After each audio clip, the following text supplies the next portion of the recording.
Hace unas varias semanas ya, tal vez 2 meses, estábamos en Argentina y recibo un texto de esos que no quieres recibir. Un texto con una noticia inesperada. Una amada hermana de la iglesia, su esposo me escribe y me dice que acababa de tener un incidente de su salud, le había dado un stroke y se había complicado bastante. Y no esperas recibir este tipo de noticias. Cuando pregunté cómo estaba ella, me dice, bueno, ella está bien, gracias a Dios, pero no sabía que tantas lesiones habían dejado este derrame que ella había sufrido. Así que tan pronto llegamos a Houston, logré visitarla en el hospital y me dio mucho gusto porque la vi comiendo en ese momento cuando entré. Y usted dice, como decía mi abuela, enfermo del ala, pero del pico nada. Entonces, o como dicen, ¿cómo es enfermo que come? Algo así, no, algo por ahí usted completa el dicho. Entonces me dio mucho gusto porque yo realmente vi que ella pudo caminar, podía comer, podía estar bien y hablar bien. Sí tiene, por supuesto, algunas dificultades con su habla, con la lectura, pero está bien. Y una vez la vi, me dio gusto cómo la vi, pero casi que lo primero que después de las lágrimas, lo primero que escuché fue su pregunta: ¿por qué a mí? ¿Por qué a mí? Y así se llama el mensaje de hoy. ¿Por qué a mí? Y creo que es importante que como iglesia veamos lo que dice la palabra acerca del sufrimiento, pero el sufrimiento en el pueblo de Dios, el sufrimiento de los santos, el sufrimiento de los que somos amados, escogidos, apartados. Y quiero que veamos en la palabra de Dios, en 2 de Corintios, a este gran apóstol, héroe, el apóstol Pablo. Y este es un tremendo hombre que nos puede hablar con autoridad sobre el sufrimiento de los escogidos. Y quiero decirte que para enfrentar el sufrimiento necesitas fe. La misma fe que nos salva, la misma fe que ponemos en Jesucristo para salvación de pecados, es una fe que necesitamos también hacerla crecer para afrontar la vida con la misma fe. Quiere decir que la fe no es algo que se nos da o se nos regala en una medida y se queda así. La fe nace cuando ponemos nuestra confianza en Jesús, pero la fe tiene que crecer. Pero es posible que en la vida del creyente la fe sea como un péndulo que oscile entre momentos de mucha fe, de gozo, de firmeza, pero que quizás con la prueba, con los sufrimientos se va al otro extremo y entonces es una fe que duda, que pregunta, ¿por qué a mí? ¿Me está siguiendo? Y es que el sufrimiento es algo que toca a todo ser humano, a creyentes y a no creyentes. Pero el fruto que produce en el creyente es diferente al que no tiene una fe fuerte. El fruto es diferente. Y el apóstol Pablo en 2 de Corintios lo pone así. Él dice: nos vemos atribulados en todo, pero no abatidos, perplejos, pero no desesperados, perseguidos, pero no abandonados, derribados, pero no destruidos. Donde quiera que vamos, siempre llevamos en nuestro cuerpo la muerte de Jesús, pero para que también su vida se manifieste en nuestro cuerpo.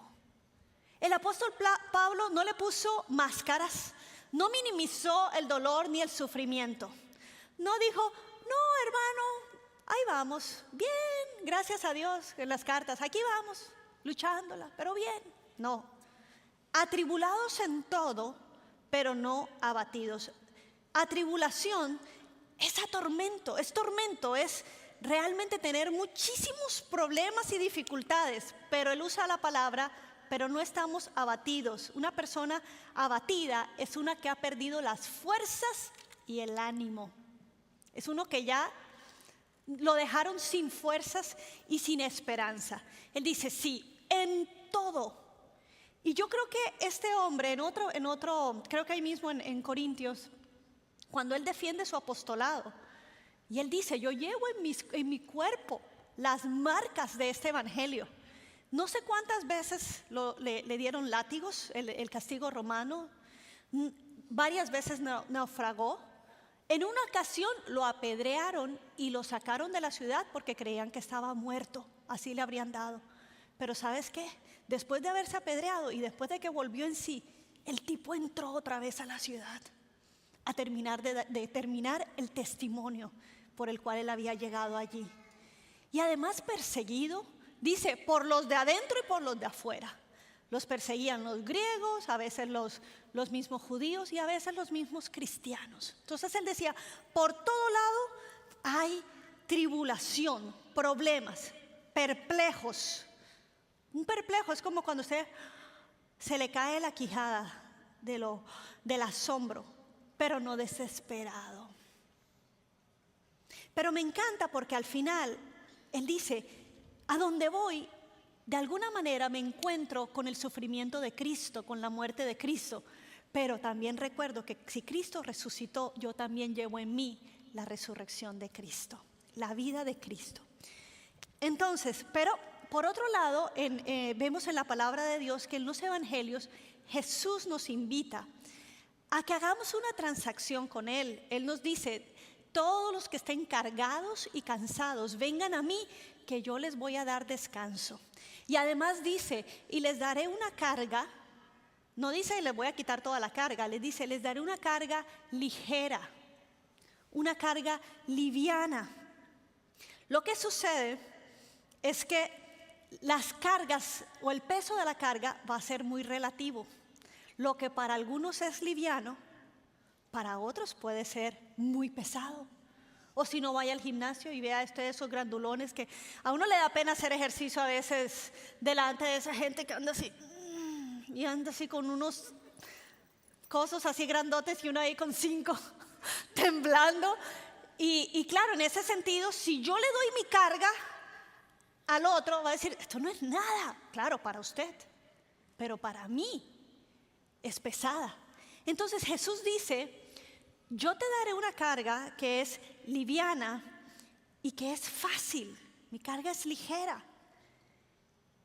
Eso es relativo, el peso. Pero lo que no es relativo en esa promesa es que la presencia de Jesús en medio del sufrimiento es lo que hace que ese peso de tribulación nos mantenga de pie y no nos tenga abatidos. Por otro lado, la palabra de Dios sabe que Él conoce nuestra resistencia de peso. Y Él mismo dice que Él no va a permitir que cargas y sufrimientos sean más pesadas de las que podemos soportar. O sea que detrás del sufrimiento hay un Padre que dice, un momento, no, aunque algunas personas pueden ser derribadas, pueden ser abatidas, a mis hijos, que yo estoy con ellos y yo les ayudo en el momento de la carga. Qué lindo que Jesús se pone con nosotros, que nos acompaña para que podamos llevar la carga y se haga más ligera y más fácil. Esa es una de las diferencias, cómo afrontamos el sufrimiento los hijos de Dios. Pero aún así nos seguimos preguntando, ¿por qué a mí? Y es que tenemos la impresión de que el pecado trae como consecuencia el sufrimiento, y es bíblico. Cuando había pecado, había juicio. La palabra de Dios dice, la paga del pecado es la muerte. El pecado trae de por sí un castigo, pero no quiere decir, la teología no quiere decir que es a la inversa, no quiere decir que el sufrimiento es por un pecado. Y esto es alguna de la teología que tenemos algunos cristianos. Porque decimos, Señor, yo te sirvo, yo soy una persona que camino en integridad. ¿Por qué este sufrimiento, si yo me porto bien, si yo soy un hijo que oro, que estoy contigo, que estoy en comunión. Y entonces hay un caso en el Nuevo Testamento que se presenta esta situación. Dice en Juan 9, versículo del 1 al 3, dice: a su paso Jesús vio a un hombre que era ciego de nacimiento, y sus discípulos le preguntaron: Rabí, para que este hombre haya nacido ciego. Miren la sabiduría de ellos, el pensamiento más bien de ellos. Dice: para que este hombre haya nacido ciego, ¿quién pecó? ¿Él o sus padres? Para ellos eso era la matemática. Pecado trae sufrimiento, por lo tanto sufrimiento es el resultado del pecado. Pero Jesús contesta: ni él pecó ni sus padres, sino que esto sucedió para que la obra de Dios se hiciera evidente en su vida. Y esta enseñanza la debemos de tener nosotros muy clara, porque a veces podemos juzgar mal. Recuerdo un pastor muy amado en la ciudad de Perú que nos comentaba del cáncer que se le había descubierto a su esposa, y todo el proceso de quimioterapia y el proceso que de por sí es muy, muy doloroso para ella, para la familia. Pero él me decía: lo que más me dolía era el juicio de algunas personas que no eran de la iglesia, pero que decían: eso es porque hay pecado en esa iglesia. Y él decía: qué terrible, porque ya está llevando una carga pesada y el juicio añade una carga más. Pero Jesús nos advierte: no seamos rápidos para juzgar el dolor del otro o el sufrimiento del otro. Cuidado, porque nos dice: no juzgues para que no seas juzgado. No sea que te toque pasar por la misma y te expongas a ese juicio injusto y doloroso de los demás. Entonces, cada vez que hay un sufrimiento y preguntamos: ¿por qué a mí? En el sentido de, si yo no cometo pecado, tienes que entender que no tiene nada que ver necesariamente con que haya pecado o no en la vida. De hecho, personas que fueron íntegras como Job en la Biblia, como Moisés o como Jeremías, que hasta maldijeron el día que nacieron, del dolor y del sufrimiento, aún esas personas pudieron ver la gloria de Dios manifestarse. El mismo José que vemos en Génesis, que fue vendido por sus hermanos por ser un hijo amado de su padre, por envidia. Luego fue mandado a la cárcel por un acto que él no cometió. Y entonces, después de todo este sufrimiento, me encanta porque así termina el libro de Génesis con esta enseñanza. En Génesis, en el capítulo 50, versículo 20, hablando José con sus hermanos, cuando ya su padre había muerto, y ellos dicen: ahora sí que murió mi padre, José va a vengarse de nosotros. Pero José les dice: es verdad que ustedes pensaron hacerme mal, pero Dios transformó ese mal en bien para lograr lo que hoy estamos viendo: salvar la vida de mucha gente. Y es que cuando el cristiano enfrenta el sufrimiento, tiene que llevar consigo la esperanza de que yo veré a Dios glorificarse en esto, de que mi sufrimiento no va a ser para vergüenza mía, va a ser para que sea más evidente la gloria del Señor. Amén. De hecho, la palabra testigo, que es lo que Jesús nos está invitando a hacer a todos sus hijos, que seremos testigos de Él. La palabra, el origen de la palabra testigo en el griego es mártir. Mártir, uno que sufre. Pero en el sufrimiento es donde se es un verdadero testigo. Yo puedo decir: qué Dios más bueno, cuando todo está bien. Pero cuando estoy en el fuego y mi fe es inquebrantable, mi fe en el sufrimiento habla más que mi fe en el momento donde todo está bien. Hay ojos que van a adorar a tu Señor cuando te ven a ti, como tú enfrentas la enfermedad, como tú pasas el umbral de la muerte, como tú atraviesas el momento de dolor. No se te olvide, somos testigos mártires. El primer mártir de la iglesia fue Esteban. Y la palabra de Dios en Hechos nos cuenta que cuando estaba siendo apedreado y Pablo, el perseguidor que aprobó la muerte, en ese momento era Saulo, y aprueba la muerte de ese hombre, de Esteban, que era del camino de Jesús, al cual él odiaba realmente, le testificó la muerte de Esteban, el primer mártir, porque cuando él estaba muriendo, él logra ver los cielos abiertos y en medio del sufrimiento, él ve lo que está delante y él dice, veo los cielos abiertos, veo la gloria de Dios. Y para él fue más grande la gloria de Dios que el sufrimiento. Mártir, testigo. Los cristianos perseguidos, lo que más han hablado, aún desde la época de estos circos romanos, lo que más se registra de la muerte de estos mártires era la forma en que ellos, en medio de todo, adoraban a su Señor. Dios nos está llamando, es un llamado, es un propósito y una misión a ser testigos. Pero recuerda que parte del ser testigo no es solamente hablar, sino es atravesar fuertes el sufrimiento. La Escritura no nos promete una vida libre de sufrimiento. De hecho, el apóstol Pedro nos dice, en Primera de Pedro, capítulo 4, dice, amados, no se sorprendan por el fuego que arde entre ustedes para ponerlos a prueba, como si les aconteciera cosa extraña. Ay, qué raro, ay, qué raro. No, estos apóstoles estaban acostumbrados. Yo creo que más bien ellos decían, uy, qué raro que en esta ciudad nos recibieron bien. Qué raro que no nos fue tan mal. Qué raro que pudimos estar un año. Porque en algunas ciudades, aunque venía persecución, podían quedarse un tiempo. Pero en algunas tenían que salir y después planear volver a entrar.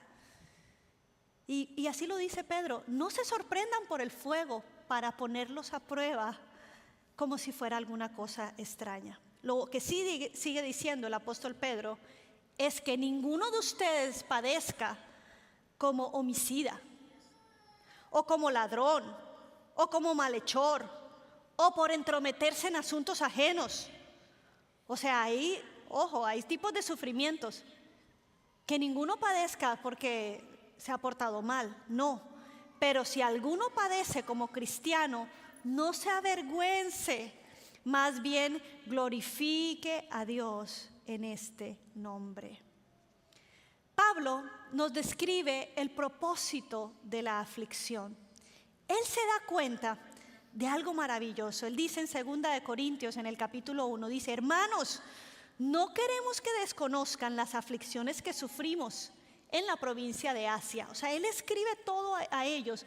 No quiero que ustedes desconozcan lo que estamos sufriendo. Estábamos tan agobiados, bajo tanta presión, que hasta perdimos la esperanza de salir con vida.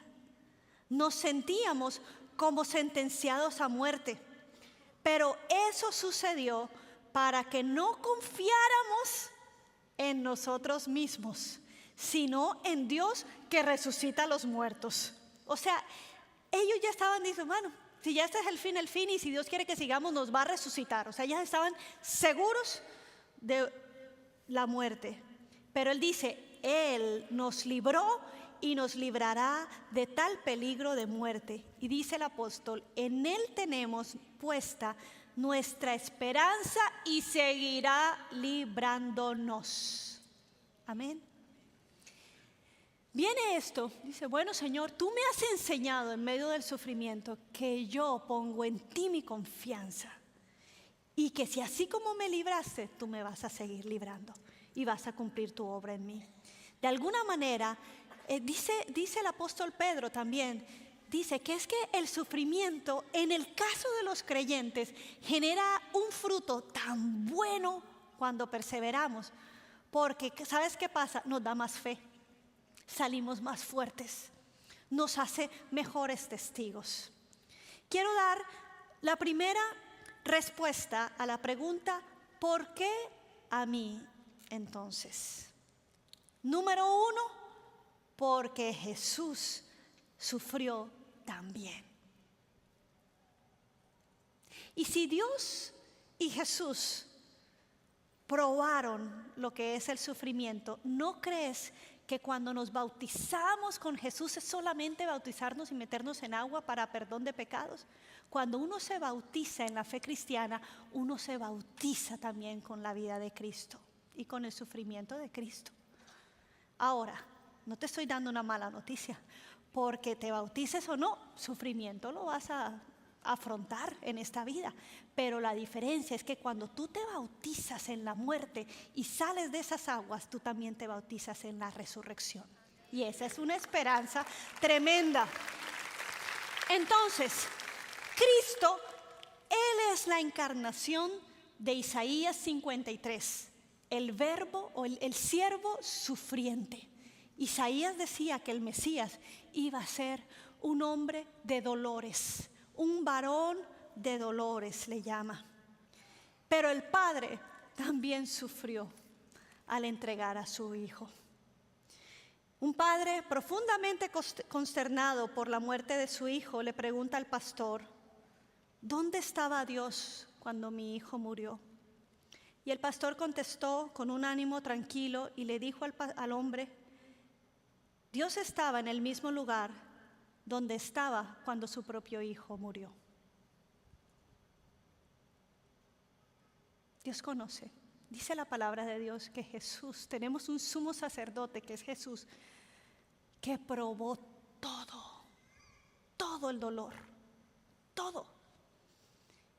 Y llevó en su cuerpo la injusticia del pecado, cargó con las enfermedades, cargó con las humillaciones, siendo Dios, y lo soportó. Y dice en Hebreos, la carta de Hebreos nos dice: así que cuando estemos cansados y sufriendo, vamos a tener a uno que intercede por nosotros, que dice: yo sé lo que estás pasando porque yo pasé por allí y yo te doy las fuerzas para llevarte y sacarte a otro lugar. Nuestro Jesús es uno que sufrió. Y también, y yo creo que uno de los mayores sufrimientos como hijos de Dios es cuando oramos y Dios nos dice no. Esa es una de las mayores crisis. Porque cuando pedimos con fe, pedimos para que sea un sí, para que Dios haga conforme lo que estamos pidiendo. Pero el mismo Jesús, a quien Dios le respondió todas las oraciones de sanidad, de resurrección, de provisión, cuando Él oró por él, 3 veces en el huerto de Getsemaní oró y le dijo: Señor, Padre, si te es posible, pasa de mí esta copa. Es más, se llevó a los amigos. Él sufrió también el abandono de los amigos. No solamente la traición de Judas, pero la falta de apoyo. Me siento solo. ¿Algunos se han sentido solo luchando? Jesús también. Él les dijo: vengan, a Pedro y a Juan, vengan por favor, acompáñenme a orar. Quédense orando por mí, ¿ok? Sí, Señor. Y se fue a orar así. Dijo que se metió a los olivos.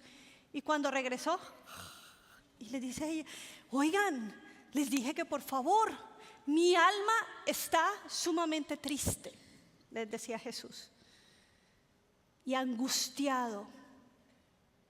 Quédense conmigo orando.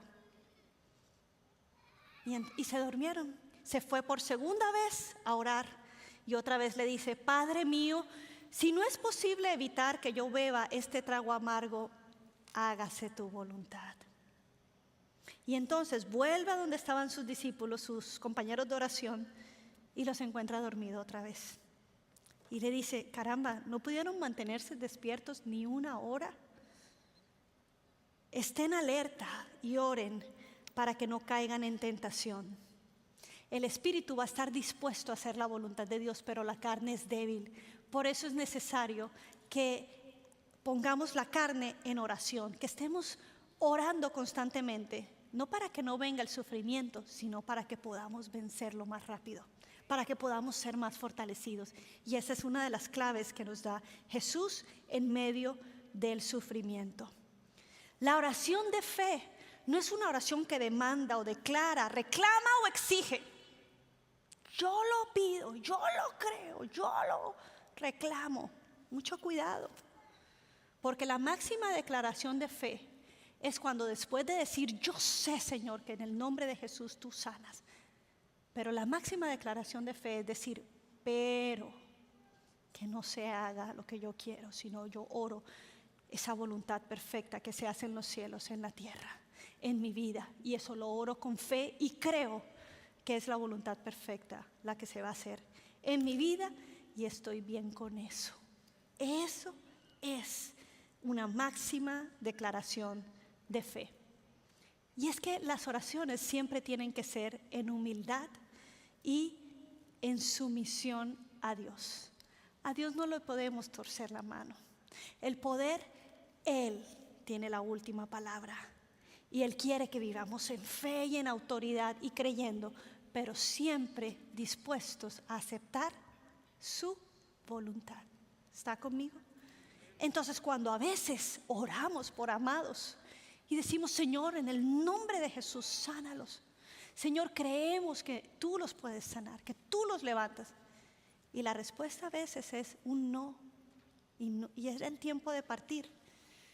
Tenemos nosotros que decir, Señor, nos doblegamos a ti y creemos y anhelamos más tu perfecta voluntad. Y entonces podemos agarrar fuerzas para afrontar el sufrimiento. Segunda respuesta de ¿por qué a mí? Porque Dios quiere ser tu respuesta. Dios quiere ser la respuesta a tu sufrimiento. En el libro de Job vemos a un hombre que se queja, que maldice el día que nació, que le dice al Señor, ¿por qué a mí? Pero nunca maldice al Señor. Hasta la esposa le dice, bueno, era lo único que le faltaba, ¿verdad? La esposa le reprocha y le dice, ¿todavía mantienes firme tu integridad? Ya, maldice a Dios y muérete. Y Job le respondió, qué apoyo, ¿verdad? Qué cosa más bella. Y Job le respondió, mujer, hablas como una necia. Si de Dios sabemos recibir lo bueno, ¿no sabremos también recibir lo malo? Y a pesar de todo esto, Job no pecó ni de palabra. Después de mucho tiempo, después de que llegaron amigos de él a tratar de investigar cuál era el pecado de Job para que le vinieran todas estas calamidades, Dios se aparece a Job y le da la respuesta. Dice que en medio de un torbellino, en medio de una tempestad, o sea, tras de que fuera poco, el hombre estaba en ceniza, estaba con llagas, se le habían muerto hijos, había perdido todo y le cae un aguacero encima. Una tempestad, y en medio de esa tempestad se encuentra con Dios. Y en el capítulo 38 le dice el Señor, ahora sí, vente hombrecito, levántate, cíñete. O sea, cuando no me veías, tú hablabas y tú decías, cuando esté delante de Dios me voy a defender. Bueno, vente, defiéndete. Y le dice Dios, ¿dónde estabas tú? ¿Dónde estabas tú cuando yo formé el universo? Cuando yo creé las estrellas y le puse nombre, cuando yo le puse límites al mar, cuando yo levanté los montes, cuando Job conoce al Todopoderoso. Después de un capítulo entero de Dios, del Señor hablar, no, de hecho dos, el 38 y el 39, Dios le habla, y en el 40 le dice, a ver, dime, y Job dice, yo me tapo la boca, yo aquí no hablo, perdóname, Señor.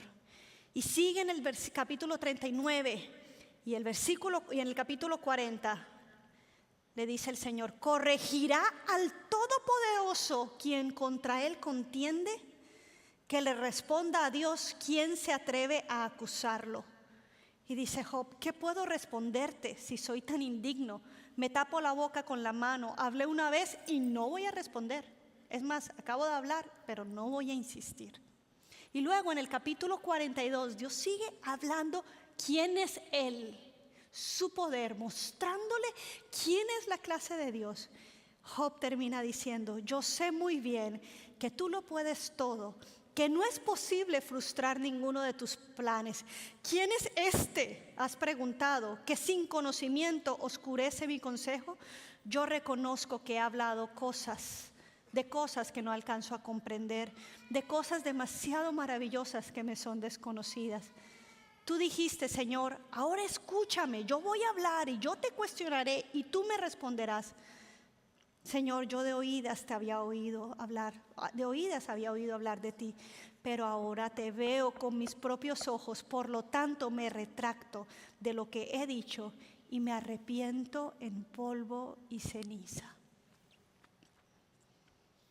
Hay tanto dolor a veces, y no estoy diciendo que es malo quejarte, porque te hablé de Moisés, te hablé de Jeremías, te hablo de Job. Pero en medio del sufrimiento, simplemente cuando conocemos o cuando tenemos la oportunidad de que el mismo Señor se nos revele, solo podemos caer de rodillas y decirle, Señor, me arrepiento, me retracto, pero ahora te conozco. Y la restauración de Job fue increíble. El postrer estado de Job fue mejor que el primero. Las bendiciones de Dios sobre la vida de ese hombre. Tremendo. ¿Qué tal si el sufrimiento nos hace un favor y nos abre los ojos? Cantamos, abre mis ojos, oh Cristo. Señor, quiero conocerte más. Y el Señor dice, mi hijo, yo también quiero que me conozcas, pero estás como muy distraído. Necesito llevarte al cuarto de oración. Y a veces el cuarto de oración es cuando hay sufrimiento, porque si no, no entramos al cuarto de oración. ¿Verdad? Estamos muy ocupados con las bendiciones que Dios nos da. Y en ese sentido, cuando estoy de rodillas, el sufrimiento me ha hecho un favor porque se ha revelado Dios a mi vida. Miren, ahora que fuimos a España en junio, fuimos a visitar a este pastor que ustedes conocen, muy amado, el pastor Marcos Zapata. Y él tiene su suegra, iba a decir una suegra, gracias a Dios tiene una suegra, y es una mujer gallega, una mujer preciosa, de una fe llena del Espíritu Santo, hermosa. Ella nos preparó una cena, increíble, y entonces ella me dice, Gloriana, tú vieras, es una mujer de oración tremenda, me dice, tú vieras la relación que tengo tan preciosa con mi Dios. Yo le pregunto, Señor, mis hijos te aman como yo te amo, y Él me ha hablado de cada uno, me dice. Pero en una ocasión le dije, Señor, ¿por qué tú permitiste que se muriera mi esposo? Yo me siento sola, han pasado muchos años, Señor, respóndeme tú que me hablas, Señor. Y dice, y el Señor me respondió. Claro, yo estaba pendiente, ¿qué te dijo? Y me dijo, y me mostró cómo Dios me ve. Lo vi desde el cielo, vi un gran árbol y se venía acercando así la visión al árbol, pero de pronto fue bajando del árbol y me llevó a un hormiguero, y del hormiguero había un montón de hormigas y había una hormiga y me dijo, ¿esa eres tú? Y yo me quedé así. Y ella me dijo, ¿y ya? Me respondió y se echó a reír. ¿Sabes qué me está diciendo así? Mija, son cosas muy grandes que, ¿para qué te las explico? O sea, desde la dimensión de Dios, eres como una hormiguita, pero me amas. Pero me ama, y me mostró la realidad de quien yo soy. Y me dio una risa y dije, ya, Señor, no te vuelvo a preguntar, me quedó claro. Tercero, ¿por qué Dios? ¿Por qué a mí? Porque Dios quiere enseñarte sabiduría. Eclesiastés 7, en el versículo 1 dice, vale más una buena reputación que un perfume costoso. Está escribiendo el hombre más sabio del mundo y de la historia, Salomón. Y dice, y el día que morimos es mejor que el día que nacemos. Vale más pasar el tiempo, ojo, en funerales que en festejos. Al fin y al cabo, todos morimos. Así que los que viven deberían tenerlo muy presente. Es mejor, escuchen, el llanto que la risa, porque la tristeza tiende a pulirnos. El que es sabio piensa mucho en la muerte, mientras que el necio solo piensa en divertirse. Y sigue diciendo en el versículo 14, cuando te vengan buenos tiempos, disfrútalos, pero cuando te lleguen los malos, piensa que unos y otros son obra de Dios y que el hombre nunca sabe ¿con qué habrá de encontrarse después? ¿Qué nos está diciendo este hombre sabio? Como decía Job, ¿debemos dar gracias solo por los días buenos? Debemos entender que tanto el día bueno como el día malo hay un Dios que es soberano y que de todos tenemos que aprender. Y te está diciendo el Señor, te es necesario pasar por tristezas porque allí tu corazón es pulido, porque allí reflexionas de la vida diferente, porque ahí sabes que no todo es voy a reír, voy a bailar y que lo demás que ja, ja, ja, ja, ja. Sí, hay ja, ja, ja para un tiempo, pero no toda la vida es así. Porque cuando hay tristeza, nuestro corazón tiene que meditar, parar y pensar y tener sabiduría. Nos hace un favor. Es bueno en este sentido cuando viene el sufrimiento. ¿Por qué a mí, Señor? Y el Señor te dice, porque quiero que crezcas en sabiduría, porque eres un hijo. Amén.